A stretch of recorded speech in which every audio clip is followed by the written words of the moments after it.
వేదికను అలంకరించినటువంటి పెద్దలు, మన అందరి అక్క ఆడబిడ్డ కల్వకుంట్ల కవిత గారికి, సురేష్ రెడ్డి గారికి, వేమూరి ప్రశాంత్ రెడ్డి గారికి, మిగతా వేదికపై ఉన్నటువంటి అందరికీ కూడా పేరు పేరు నమస్కారం. సార్, నేను ఏం కోరికలు కోరబోను. మీ దయ వల్ల, మీ ఆశీర్వాదం వల్ల 2014 కంటే ముందు నిజామాబాద్ ఏ విధంగా ఉండినో 2023 కల్లా సమూలంగా మార్పులు జరిగినాయి. ఏ ఒక్క రోజు కూడా మేము అడిగినటువంటి విషయాన్ని మీరు కాదనకుండా గత సంవత్సరం ఇదే ప్రాంగణంలో 100 కోట్ల రూపాయలు మీరు నిజామాబాద్ ప్రజల కోసం ఇచ్చినందుకు మీకు నేను ధన్యవాదాలు తెలియజేస్తా ఉన్నా. సార్, నిజామాబాద్లో అన్ని సమస్యలు దాదాపుగా తీరినాయి, కానీ జనాభా పెరుగుతుంది కాబట్టి ఇంకా సమస్యలు వస్తూనే ఉంటాయి. మీరు మాకు దేవుడితో సమానం. తెలంగాణ ప్రజలకు ఏం కావాలి అన్నీ మీకు తెలుసు. మేము మీ ఆశీర్వాదంతో, నిజామాబాద్ పట్టణ ప్రజల ఆశీర్వాదంతో తిరిగి భారీ మెజారిటీతో గెలుస్తాననేటటువంటి నమ్మకం నాకుంది. నిజామాబాద్ ప్రజలు చాలా మంచోళ్ళు సార్. 2014 నుంచి 18 వరకు అండర్ గ్రౌండ్ డ్రైనేజ్ చేసినప్పుడు నాకు కోపం వస్తే నా మీద తిట్టండి, రోడ్లు పాడైన దుమ్ములేసిందని చెప్తే తిట్టడం కాదు కదా, 2018లో ఇండిపెండెన్స్ నుంచి ఇప్పటి వరకు ఎవరికి రానటువంటి ఓట్లు నాకేసి నన్ను గెలిపించారు సార్. మళ్ళీ ఆ హిస్టరీ రిపీట్ అవుతుంది అనేటటువంటి నమ్మకం నాకుంది. నేను ఫండ్స్ కానీ నిధులు కానీ నేను గెలిచిన తర్వాత నిజామాబాద్ ప్రజల గురించి అడుగుతానని చెప్పి తెలియజేస్తూ ఇప్పుడు గౌరవ ముఖ్యమంత్రి కేసీఆర్ గారిని మాట్లాడవలసిందిగా కోరుతా ఉన్నా.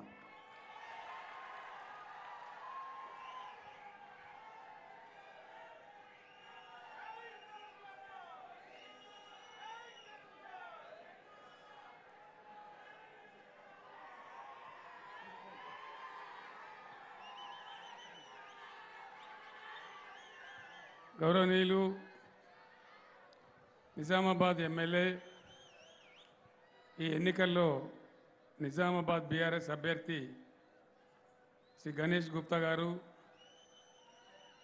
మాన్య మంత్రివర్యులు శ్రీ ప్రశాంత్ రెడ్డి గారు, గౌరవనీయులు ఎంపీ రాజ్యసభ సభ్యులు శ్రీ కేఆర్ సురేష్ రెడ్డి గారు, ఎమ్మెల్సీ కల్వకుంట్ల కవిత గారు, టి రాజేశ్వర్ గారు Christian minority corporation chairman, Shrimati Neetu Kiran గారు మేయర్ గారు, మహేష్ బిగాల గారు BRS party international NRI coordinator, Ramakishanrao గారు బీఆర్ఎస్ సీనియర్ నాయకులు, గంగాధర్ గౌడ్ గారు మాజీ ఎమ్మెల్సీ గారు, సంజీవరెడ్డి గారు నుడా చైర్మన్ గారు, శ్రీ ఎస్ఏ అలీం గారు, సాంబ మోహన్ గారు డీసీఎంఎస్ చైర్మన్ గారు, కొత్తూరు లక్ష్మణ్ రెడ్డి గారు, జీవన్ రెడ్డి గారు ఆర్మూర్ ఎమ్మెల్యే గారు, స్థానిక సంస్థల ప్రజాప్రతినిధులు, పార్టీ నాయకులు, నిజామాబాద్ పట్టణం నుంచి నిజంగా నేను కూడా అనుకోలేదు ఇంత పెద్ద సంఖ్యలో విచ్చేసినటువంటి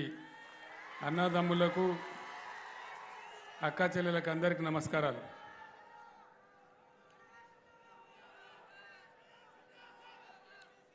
నేను మీ అందరిని ప్రార్థించేది, మీరు పట్టణవాసులు, మీకు చైతన్యం ఎక్కువ.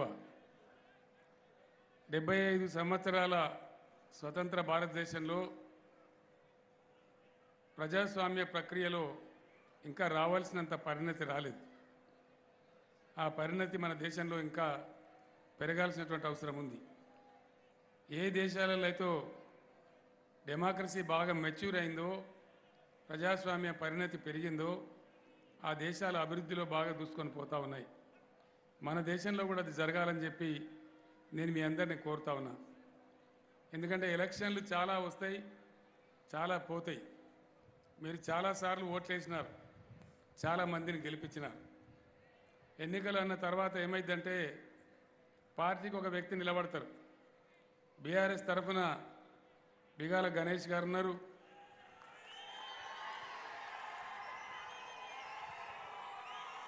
అట్లనే కాంగ్రెస్ తరఫున ఎవరో ఒక ఆయన ఉంటారు, బీజేపీ తరఫున కూడా ఇంకొక ఆయన ఉంటారు, ఇండిపెండెంట్ కూడా ఎవరో ఒకరు ఇద్దరు ఉండవచ్చు. మీరు తప్పకుండా అభ్యర్థుల యొక్క గుణగణాలు చూడాలి. అభ్యర్థుల ప్రవర్తన, ప్రజల ఏడల వాళ్ళకున్న గౌరవం, పట్టణ అభివృద్ధి మీద వాళ్ళకున్న శ్రద్ధ ఇవన్నీ తప్పకుండా చూడాలి.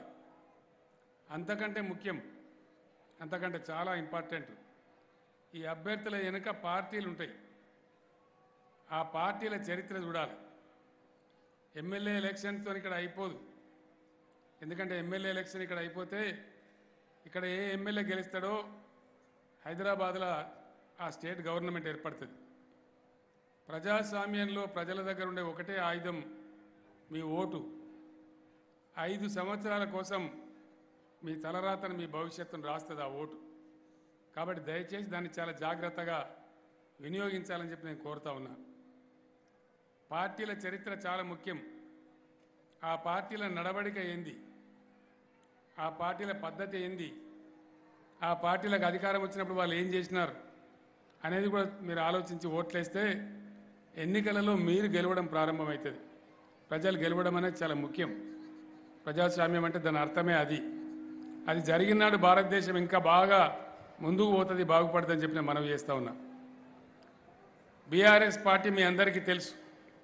బీఆర్ఎస్ పుట్టిందే తెలంగాణ సాధన కోసం, తెలంగాణ ప్రజల హక్కుల కోసం, తెలంగాణ ప్రజల యొక్క మంచి కోసం.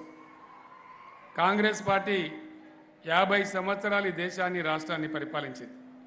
వాళ్ళ చరిత్ర కూడా మీ దగ్గర ఉంది. బీజేపీ చరిత్ర కూడా మీ దగ్గర ఉంది. ఏ పార్టీ యొక్క రంగు, రూపు అన్నీ మీకు తెలుసు. దాన్ని చూసి ఓట్లేసినట్టయితే తప్పకుండా మనకు మంచి లాభం జరిగే అవకాశం ఉంటుంది, లేకపోతే నష్టం కూడా వచ్చే అవకాశం ఉంటుంది. కాంగ్రెస్ పార్టీ ఉన్న తెలంగాణ, అద్భుతంగా ఉన్న తెలంగాణ, ఈ ఉన్న తెలంగాణను ఊడగొట్టిందే కాంగ్రెస్ పార్టీ. ఉన్న తెలంగాణను తీసుకుపోయి జబర్దస్తిగా ఆంధ్రలో కలిపిందే కాంగ్రెస్ పార్టీ. 1956లో జరిగినటువంటి ఒక చిన్న మిస్టేక్, 58 ఏళ్ళు మనం గోసపడ్డాం. మీ జిల్లాలో మీకే తెలుసు, మన నిజాం రాజు 18వ శతాబ్దంలో కట్టినటువంటి నిజాం సాగర్ ఏ గతి చేసినది కాంగ్రెస్. దయచేసి మీరు ఆలోచన చేయాలి. ఆనాడు రాజు కట్టిస్తే బ్రహ్మాండమైన నీళ్ళు వస్తూ ఉంటే దాని మీద ఇంకో ప్రాజెక్టు కట్టినారు, సింగూరు ప్రాజెక్టు. తదనంతరం నిజామాబాద్ నిజాం సాగర్ని ఎండబెట్టినారు. నిజాం సాగర్ కింద రైతులు పంటలు పండి వాళ్ళ జేబులు గలగల ఉంటే నిజామాబాద్ సేట్ల యొక్క గల్లాలు కూడా గలగల ఉంటాయి. కానీ చాలా రోజులు నిజాం సాగర్ బాధలు, దాన్ని ఎట్లా ఎండబెట్టినరో, ఏ బాధలు వచ్చినాయో మీ అందరికీ తెలుసు, నేను చెప్పే అవసరం లేదు. కానీ మళ్ళీ బీఆర్ఎస్ సర్కార్ వచ్చిన తర్వాత సింగూరు నీళ్లు హైదరాబాద్కు బంద్ చేసి ఇక్కడ పొలాలకే ఇచ్చి మళ్ళీ నిజాం సర్కారు ఏదైతే ఆశపడి నిజాం సాగర్ ప్రాజెక్టు కట్టిండో ఆ పద్ధతిలో మళ్ళీ దాన్ని పునరుద్ధరించడం జరిగింది. ఈరోజు మళ్ళీ నిజాం సాగర్ కలకల్లాడుతూ ఉంది. అది కాళేశ్వరంతో గోదావరికి లింక్ చేసినాం కాబట్టి ఇక నిజాం సాగర్ 365 డేస్ సంవత్సరం అంతా కూడా నిండే ఉంటుంది. మళ్ళీ నిజామాబాద్ నంబర్ 1 జిల్లా ఉంటుందని ఈ సందర్భంగా నేను మీకు తెలియజేస్తా ఉన్నా. అట్లనే సమైక్య రాష్ట్రంలో ఉన్ననాడు మీరందరూ కూడా చూసినారు. నిజామాబాద్ పట్టణం ఇప్పుడే గణేష్ గారు చెప్పినారు. నిజామాబాద్ పట్టణం ఆ రోజు ఎట్లా ఉండే, ఈరోజు ఎట్లా ఉన్నది. ఇక్కడ శ్మశాన వాటికలు కావచ్చు, చెరువు సుందరీకరణ కావచ్చు, రైల్వే బ్రిడ్జి కింద నీళ్ళాగి ఇబ్బంది పడేది, ఇంకో బ్రిడ్జి ఈయననే అతను కొట్లాడి 20 కోట్లు తెచ్చి బ్రిడ్జి కట్టేయడం కావచ్చు, పట్టణం కోసం 100 కోట్ల రూపాయలు తీసుకొచ్చి అన్ని రకాలుగా అభివృద్ధి చేయడం కావచ్చు. అదేవిధంగా మహేష్ బిగాల గారు, వీరు కేటీ రామారావు వీళ్ళంతా కలిసి నిజామాబాద్లో ఐటీ సెంటర్ కూడా తెచ్చి పెట్టించినారు. ఆ విషయం కూడా మీ అందరికీ తెలుసు. నిజామాబాద్కు లాస్ట్ టైం నేను వచ్చినప్పుడు పట్టణం అంతా తిరిగి మంత్రి ప్రశాంత్ రెడ్డి గారికి చెప్పి, గణేష్ గారికి చెప్పి ప్రత్యేకంగా పట్టణానికి మరో 100 కోట్ల రూపాయలు మంజూరు చేసి ఇందూరు కళాభారతి 55 కోట్ల రూపాయలతోని ఇందూరు షాన్కు తగ్గట్టుగా, నిజామాబాద్ షాన్కు తగ్గట్టుగా ఇందూరు కళాభారతి కూడా నిర్మాణం అవుతా ఉంది మన పాత కలెక్టరేట్ జాగాలో. అవన్నీ కూడా మీకు తెలుసు. నిజామాబాద్లో గతంలో అది కూడా మీ కళ్ళ ముందర ఉంది.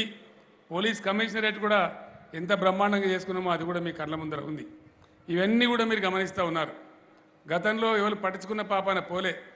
పట్టణంలో కడుతున్నటువంటి ఇంటిగ్రేటెడ్ మార్కెట్స్ కావచ్చు, అవన్నీ కూడా కనీసం ఆలోచన కూడా చేయలే. ప్రజల కనీస అవసరాలు పట్టించుకోలే. ఎక్కడెక్కడైతే మంచి ఎమ్మెల్యేలు వచ్చిండ్రో ప్రభుత్వం టేకప్ చేసిన కార్యక్రమాలన్నీ బాగా విజయవంతం చేస్తూ ఉన్నారు. నేను మీ అందరితో ప్రార్థించేది ఒకటే, కాంగ్రెస్ పార్టీ కరెంటు 3 గంటలే ఇస్తామని చెప్తా ఉన్నారు, రైతాంగానికి బంద్ చేస్తాం వేస్ట్ అని చెప్తా ఉన్నారు, రైతు బంధు స్కీమ్ కూడా తీసేస్తామని చెప్తా ఉన్నారు. అంటే పాతకాలం మళ్ళా వచ్చే పరిస్థితి. మనమేమో జిల్లా కేంద్రాలలో ఐటీ కేంద్రాలు తీసుకొని పోతా ఉన్నాం. ఇప్పటికి దాదాపు 7-8 సెంటర్లలో వచ్చింది. మహబూబ్ నగర్ కావచ్చు, నల్లగొండ కావచ్చు, నిజామాబాద్ కావచ్చు, కరీంనగర్ కావచ్చు, సిద్దిపేట కావచ్చు, నిజామాబాద్తో సహా ఐటీ సెంటర్లు తెచ్చినాం. ఎందుకు వచ్చినారు వీళ్ళు? 24 గంటల మంచి హై క్వాలిటీ కరెంటు ఉంది కాబట్టి ఎక్కడి నుంచి అయినా పనిచేయచ్చు అనే ఉద్దేశంతో వాళ్ళు వస్తూ ఉన్నారు. మళ్ళా కాంగ్రెస్ వస్తే చాలా భయంకరమైన పరిస్థితులు వస్తాయి. ఆ విషయం ఎడల జాగ్రత్తగా ఉండాలని చెప్పి నేను కోరుతా ఉన్నా. బీడీ కార్మికులు ఉన్నారు. బీడీ కార్మికులు ఒక మన తెలంగాణ రాష్ట్రంలో కాదు, ఇండియాలో 16 రాష్ట్రాలలో ఉంటారు. ఏ ఒక్క రాష్ట్రంలో కూడా బీడీ కార్మికులకు ఒక్క రూపాయి కూడా ప్రభుత్వం సాయం చేయదు. కాంగ్రెస్ చేయలే, ఇంకే గవర్నమెంట్ చేయలే, బీజేపీ అయితే చేయనే చేయదు. మీ అందరికీ కూడా తెలుసు ఆ విషయం. ఒక్క తెలంగాణలో మాత్రమే 2000 రూపాయల పెన్షన్ ఇస్తా ఉన్నాం. దాన్ని 5000కు పెంచుతాను కూడా నేను మొన్ననే మనవి చేసిన. ఈ ఈ ఈ సభలో కూడా కొందరు బీడీ కార్మికులు ఉండవచ్చు, లేదా మిగతా బీడీ కార్మికులు వాళ్ళ ఇళ్లలో కార్ఖానలో ఉండవచ్చు, నా ఉపన్యాసం వింటూ ఉండవచ్చు. భారతదేశంలో బీడీ కార్మికుల యొక్క బాధలు గుర్తించి, ఎందుకంటే చిన్నప్పుడు నేను వాళ్ళ ఇంట్లోనే ఉండి చదువుకున్నా, వాళ్ళ కష్టం సుఖం నాకు తెలుసు, వాళ్ళకు వచ్చే జబ్బుల గురించి నాకు తెలుసు. అందుకోసం వాళ్ళకి సపోర్ట్ చేయాలని చెప్పి ఎక్కడ భారతదేశంలో లేకున్నా ఒక్క తెలంగాణ రాష్ట్రంలోనే లక్షలాది మంది బీడీ కార్మికులకు ఇస్తూ ఉన్నాం. నాకు ఇంకొక మాట మినిస్టర్ ప్రశాంత్ రెడ్డి గారు, గణేష్ గుప్తా గారు, కవిత వీళ్ళందరూ కూడా నాకు చెప్తా ఉన్నారు చాలా రోజుల నుంచి. నిర్మల్ పోతే అక్కడ ఇంద్రకరణ్ రెడ్డి కూడా చెప్పినాడు, బీడీ కార్మికులకు మీరు 2014 వరకు కట్ ఆఫ్ డేట్ పెట్టినారు. ఆ తర్వాత కూడా కొంతమంది కొత్త బీడీ కార్మికులు వచ్చినారు, వాళ్ళకు కూడా ఇవ్వాలని చెప్పినారు. మీ అందరు కూడా నేను హామీ ఇస్తా ఉన్నా, ఈసారి గవర్నమెంట్ వచ్చిన తర్వాత కొత్త బీడీ కార్మికులందరికీ కూడా పెన్షన్ ఇప్పిస్తామని చెప్పి నేను మీకు తెలియజేస్తా ఉన్నా.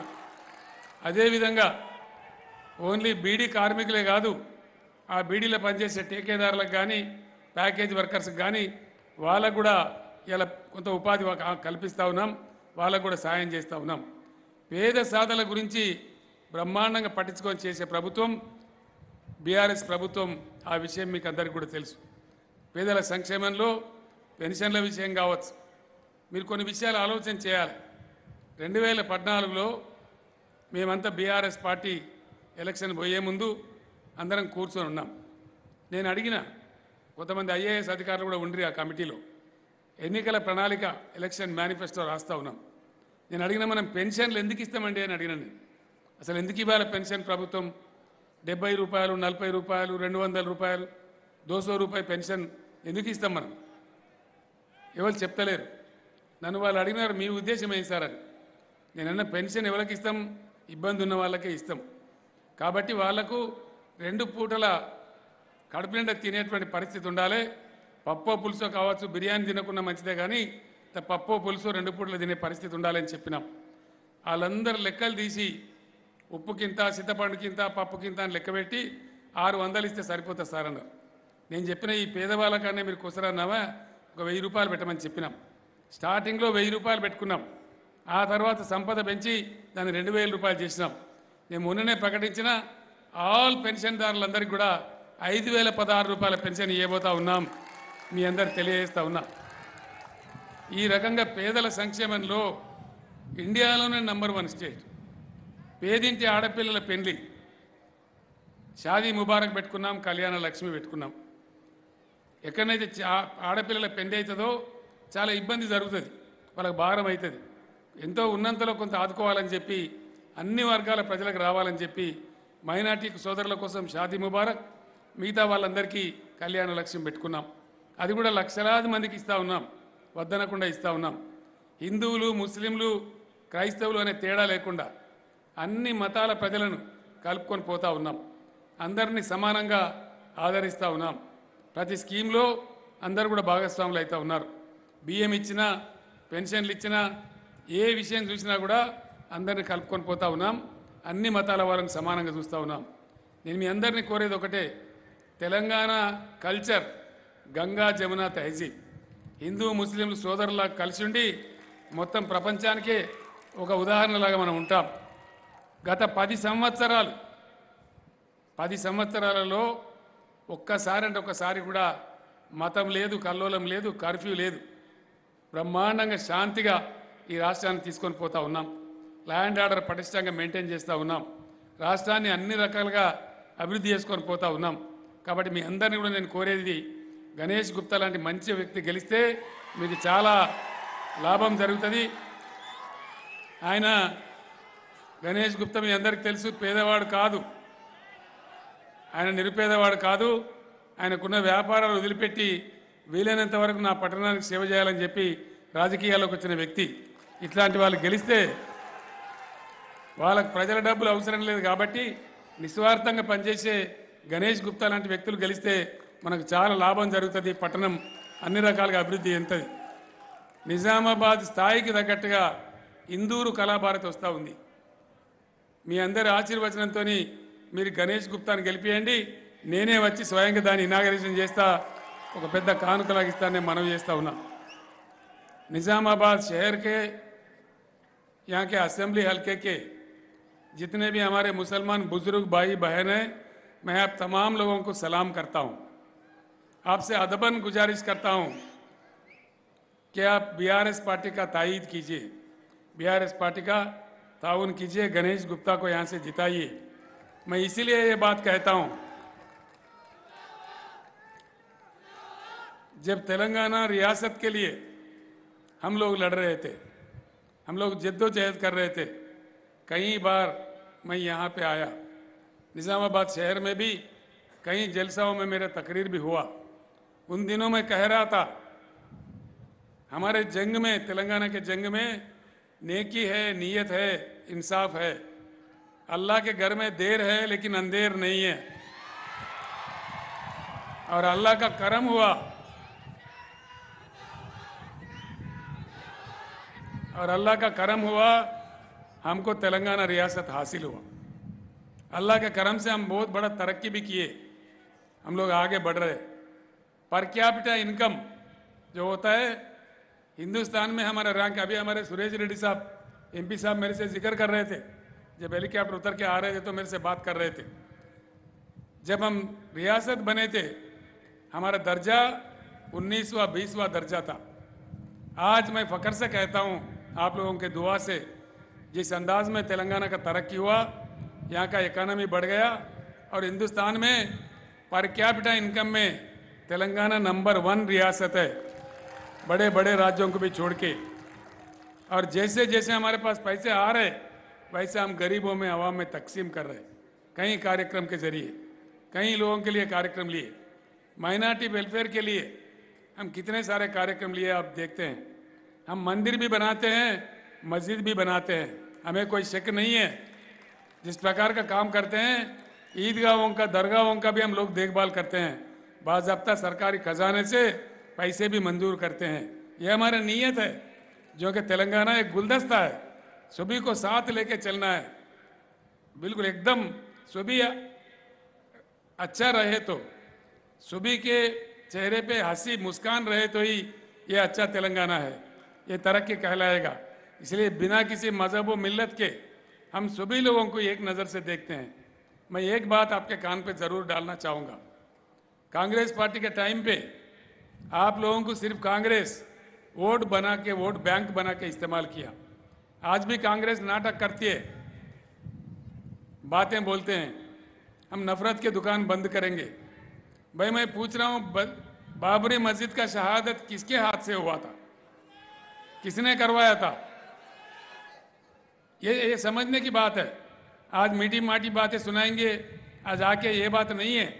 सेक्युलर है तो जिंदगी भर सेक्युलर रहना चाहिए, बराबर सेक्युलर रहना चाहिए, और आपके काम से वो बताना चाहिए. कांग्रेस सरकार हमसे पहले 10 साल यहाँ कांग्रेस का हुकूमत था. उनके 10 साल के समय में, उस वक्त में अक़लियती बहबूदी के लिए उन्होंने जो रकम खर्च किया वो सिर्फ 2000 करोड़ रुपया है, सिर्फ 2000 करोड़ पूरे 10 साल में. आज बीआरएस देखिए, ये फिगर्स है, ये असेंबली में मिलते हैं, कोई भी देख सकते हैं, नेट पे भी मिलता है. तेलंगाना माइनॉरिटी वेलफेयर डिपार्टमेंट बोल के आप टाइप कीजिए, नेट में भी आपको मिल सकता है। जब कांग्रेस 10 साल में 2000 खर्च किया माइनॉरिटी वेलफेयर के लिए, बीआरएस सरकार हमने 12,000 करोड़ रुपए खर्च किया। ये मैंने रिपोर्ट असेंबली में भी दिया। हमारे भाई अकबरुद्दीन ओवैसी भी वहां कह चुके हैं, असेंबली में बता चुके हैं। तो ये कोई सच्चाई है, छुपाने वाली बात नहीं है। आज निजामाबाद शहर में मैं खुद बोल के, अफसरों से बोल के, भाई निजामाबाद शहर में मैं जब भी जाता हूं देखता हूं बड़ी तादाद में हमारे मुस्लिम भाई बंधु रहते हैं। उन लोगों के लिए जो माइनॉरिटी रेजिडेंशियल स्कूल्स खोल रहे इस शहर में ज़्यादा खोलना चाहिए। यहाँ पे भी बहुत गरीब लोग हैं, काम करके जीने वाले हैं, ईमानदारी से जीने वाले लोग हैं। तो एक ही कॉम्प्लेक्स में यहाँ 9 माइनॉरिटी रेजिडेंशियल स्कूल खोले हैं। कितने अच्छा तालीम उन बच्चों को हासिल हो रहा है। उस बच्चे जो अंग्रेजी बोल रहे हैं जिस अंदाजे में, कॉन्वेंट स्कूल के लड़कों से लड़कियों से कोई कमी नहीं है। आगे जाके उनके ज़िंदगी बहुत अच्छा तरक्की होगा, ऐसा मैं विश्वास रखता हूँ। उनको हम पहले स्कूल बनाए थे, अब जूनियर कॉलेज बनाए। हमारा मनसूबा बन गया है, आगे जाके उनको डिग्री कॉलेज भी बना रहे। वो डॉक्टर्स भी बनेंगे, इंजीनियर भी बनेंगे, उनकी ज़िंदगी बन जाएगी। इसीलिए मैं आप तमाम लोगों से गुजारिश करता हूँ, एक बात का और भी गौर कीजिए आप। बिहार सरकार बना हुआ और सरकार चलता हुआ 10 साल बीत गए। चाहे हैदराबाद शहर में हो, निज़ामाबाद में हो, कहीं भी हो, एक भी दिन कोई मजहबी दंगा नहीं हुआ और कभी कर्फ्यू नहीं लगा 10 सालों में। ये रिकॉर्ड है। वही कांग्रेस के ज़माने में कदम कदम पे दंगा, कदम कदम पे कर्फ्यू, लोगों को अलग करना, आप लोगों को वोट बैंक बनाना, बस वही रवैया उनका चलते रहा आया। हम आपको वायदा करते हैं आगे चल के हम और कुछ सोच रहे। जो अवकाफी ज़मीन है, मनशाए वफ़ का जायदा लेके हम आईटी सेक्टर से भी माइनॉरिटी बच्चों के लिए बनाने का सोच रहे हैं। चाहे हैदराबाद में हो, निज़ामाबाद में हो, जहाँ भी हमारा मिल्कियत है, उन ज़मीनों पे तालीमी इशारा बनाएंगे और आईटी के लिए भी मंसूबा तैयार है, वो काम भी चालू है। मैं आपको वायदा करता हूँ, तेलंगाना एक अमन पसंद रियासत है, सेक्युलर रियासत है, और जब तक केसीआर जिंदा रहेगा तेलंगाना सेक्युलर रियासत ही बने रहेगा। इसको कोई अलग नहीं कर सकता। हम सब मिलके काम करेंगे। हिंदू के लिए मुसलमान काम करेगा, मुसलमानों के लिए हिंदू काम करेगा। दोनों भाइयों के जैसा हमारे रियासत को हम आगे ले जाएंगे, ये मैं आपको वायदा करता हूँ। प्यार मोहब्बत से मिलकर हम लोग जिएंगे। प्यार मोहब्बत से जो काम होता है किसी और तरीके से नहीं हो सकता, ये मैं अच्छी तरीके से जानता हूँ। इसीलिए हमारा जो खानदान है, हमारा जो रिवाज है, जब रमज़ान आता है हम कैसा मनाते हैं। पहले कांग्रेस का सरकार था, वो कभी नहीं मना रहे थे। हम ईद कैसा मनाते हैं, कैसा एक दूसरे का खदर करते हैं, ये सारे बात आप जानते हैं। మిత్రులారా, నేను ఒక్కటే మాట మీకు చెప్తా ఉన్నా, మీ అందరితో మనవి చేసేది, హిందూ ముస్లిం తేడా లేకుండా మనందరం కలిసి ప్రేమతోని ఈ రాష్ట్రాన్ని ముందుకు తీసుకొని పోతా ఉన్నాం. ఒక రాష్ట్రం బాగుపడ్డదా లేదా అంటే చూడడానికి 2-3 గీటరాళ్ళు ఉంటాయి. ఒక గీటరాయి ఒక దేశమైనా రాష్ట్రమైనా ముందుకొచ్చిందా వెనకకు పోయిందా చూడాలంటే మెయిన్గా ప్రపంచమంతా కూడా చూసేది ఆ రాష్ట్రం యొక్క, దేశం యొక్క తలసరి ఆదాయం. తెలంగాణ రాష్ట్రం ఏర్పడ్డ నాడు మన ర్యాంకు 19వ ర్యాంకు, 20వ ర్యాంకులో ఉంటుంది. ఈరోజు 10 సంవత్సరాల బీఆర్ఎస్ పాలన తర్వాత తెలంగాణ పర్ క్యాపిటాలో నంబర్ 1 స్టేట్ ఇన్ ఇండియా అని చెప్పి నేను మనవి చేస్తా ఉన్నా. అదేవిధంగా కరెంటు వినియోగం తెలంగాణ ఏర్పడ్డ నాడు 1121 యూనిట్లు ఉండే, ఇలా 2200 యూనిట్లకు పోతా ఉంది. అంటే డబుల్ అయింది. ఇండియాలో మనమే నంబర్ 1 ఉన్నాం. బీజేపీ మత పిచ్చితోని మంటలు పెట్టేటువంటి పార్టీ. మాట మాటకు మతం, పిచ్చి మాటలు, ప్రజల మధ్య ప్రజలను డివైడ్ చేయడం, ఈ పని చేస్తుంది. బీజేపీ మనకు ఎంత మోసం చేసిందంటే ఇండియాలో 157 కాలేజీలు పెట్టినారు, మెడికల్ కాలేజీలు. 100 ఉత్తరాలు రాసిన నేను ప్రధానమంత్రి మోడీకి. ఒక్కటంటే ఒక్క మెడికల్ కాలేజీ కూడా మనకి ఇయ్యలే. నవోదయ పాఠశాలలు ఎన్ని జిల్లాలుంటే అన్ని జిల్లాలకు నవోదయ పాఠశాల ఇవ్వాలి. ఇది కానూన్, పార్లమెంట్లో పాస్ అయిన బిల్లు, చట్టాన్ని కూడా ఉల్లంఘించి నరేంద్ర మోడీ, నేను 100 సార్లు అడిగినా ఒక్కటంటే ఒక నవోదయ పాఠశాల మనకి ఇయ్యలే. పరిపాలన సంస్కరణలు తెచ్చి మనం 33 జిల్లాలు చేసుకున్నాం. తెలంగాణలో 33 ఉండాలి. ఆ పాత 5-6 తప్ప ఎక్కడ కూడా ఒక్క నవోదయ పాఠశాల ఇయ్యలే. కరెంటు మోటార్లకు మీటర్లు పెట్టమన్నాడు. నేను పెట్టని చెప్పిన. మా తెలంగాణ ఆధారం మోటార్ల మీద నడుస్తుంది కాబట్టి పెట్టమన్నాం. సంవత్సరానికి 5,000 కోట్ల రూపాయల చొప్పున 25,000 కోట్ల రూపాయలు మనకు వచ్చేది కట్ చేసినాడు. మరి మన బడ్జెట్ కట్ చేసి మనకు ఒక నవోదయ పాఠశాల ఇయ్యక ఒక్క మెడికల్ కాలేజ్ ఇవ్వనటువంటి బీజేపీకి ఒక్క ఓటు కూడా మనం ఎందుకు వేయాలి? దయచేసి మీరు ఆలోచన చేయాలి. ఎవడో వచ్చి స్టోరీ చెప్తాడు.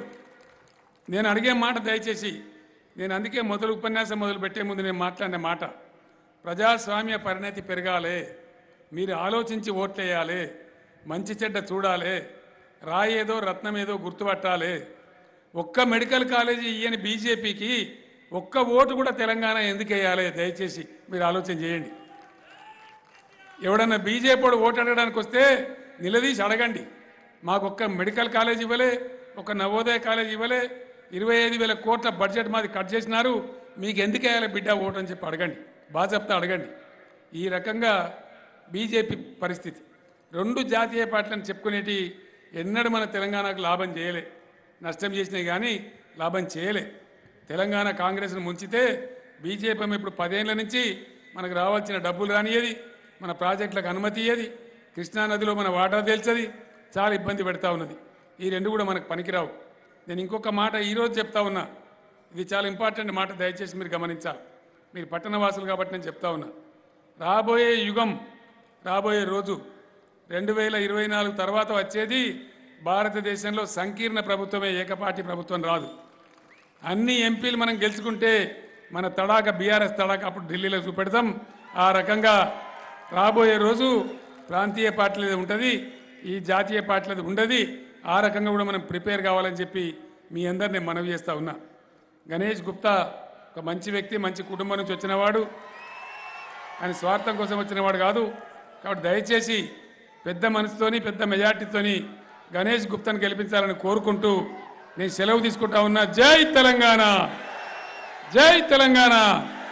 కారు గుర్తుకే, కారు గుర్తుకే, జై తెలంగాణ. ధన్యవాదాలు.